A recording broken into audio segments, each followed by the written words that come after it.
PM, CM और मंत्रियों को पद से हटाने वाला बिल लाकर खुद बीजेपी फंस गई है, क्योंकि पूरा विपक्ष एकजुट हो गया है। विपक्ष का आरोप है कि ये बिल राज्यों में विपक्ष की सरकारों को गिराने के लिए लाया गया है। इस कानून का दुरुपयोग इस तरह से हो सकता है कि किसी भी सीएम पर सीबीआई, ईडी, आईटी की रेड डालो, सीएम पर पीएमएलए का केस करके अरेस्ट करो और जेल भेज दो। जेल भेजकर 30 दिन तक उसे बेल न मिलने दो और ऐसे में 30 दिन में खुद ही सीएम का इस्तीफा हो जाएगा। इसी बीच कुछ विधायक इधर उधर करके सरकार को गिरा दो। ये सब होना कोई बड़ी बात नहीं है, ऐसी कोशिश होते हुए कई बार देखा भी गया है। सरकार ये कह रही है कि इस बिल का मकसद पॉलिटिक्स, करप्शन से लड़ना है और नैतिकता स्थापित करना है, लेकिन विपक्ष आंकड़े दिखा रहा है कि नेताओं पर सिर्फ राजनीतिक वजह से केस किए जाते हैं, बाद में निकलता विकलता कुछ नहीं है।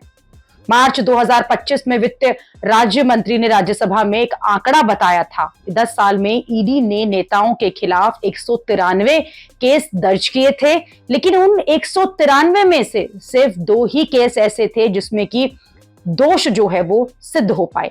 इन्हीं आंकड़ों के आधार पर विपक्ष भी कहता है कि सरकार सिर्फ विपक्ष के नेताओं को टारगेट करती है और इससे विपक्षी सरकारों को अस्थिर करने की कोशिश करती है। नए बिल के विरोध में राहुल गांधी ने भी कहा है कि ये तो राजा के मूड का कानून है, ना कि अदालत की जरूरत है, ना संविधान की कद्र है। चेहरा पसंद ना आए तो ईडी भेज दो। There is a lot of action going on. You must have heard, and I'm sure all of you have heard, of the new bill that the BJP is proposing. We are going back to medieval times when the king could just remove anybody at will. There's no concept of what an elected person is. He doesn't like your face, so he tells ED,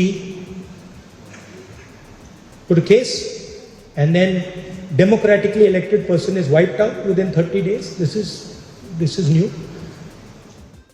Congress सहित पूरा विपक्ष नए कानून का विरोध कर रहे हैं कि ये सत्ता का दुरुपयोग करने के लिए कानून बनाया जा रहा है।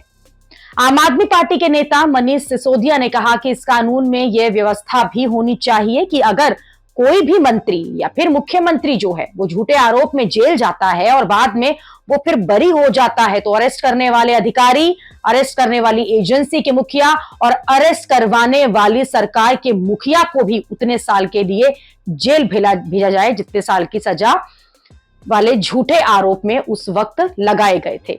विपक्ष मांग कर रहा है कि अगर कानून बनाया जा रहा है तो यह भी कानून में रखा जाए कि झूठे केस बनाकर फंसाने वालों को भी सजा मिले।